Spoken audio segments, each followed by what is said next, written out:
एक बैटरी के दोनों सिरों के दरमियान पोटेंशियल डिफरेंस बराबर है 3 वोल्ट के। इस बैटरी में 5 कूलम का चार्ज हरकत देने में वर्क डन या काम की मिकदार मालूम करें।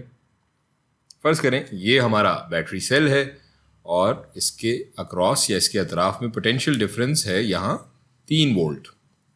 पिछली वीडियो में हमने देखा कि इस 3 वोल्ट को हम 3 जूल्स पर कूलम भी लिख सकते हैं, जिसका मतलब यह है कि 3 जूल्स का काम या वर्क दरकार है 1 कूलम चार्ज को एक मकाम से दूसरे मकाम तक हरकत देने के लिए। अब अपने सवाल की तरफ आते हैं। हमें 5 कूलम चार्ज को हरकत देने के लिए दरकार वर्क डन मालूम करना है। तो हम जानते हैं कि 1 कूलम को हरकत देने के लिए हमें 3 जूल्स का वर्क डन दरकार है। तो इस हिसाब से 5 कूलम के लिए हमारा वर्क डन हो जाएगा work done is equals to 3 joules per coulomb multiplied by 5 coulombs, which is going to be equals to, ये कट जाएगा यहाँ पे कूलम और ये हो जाएगा 15 जूल्स। इतनी सी बात।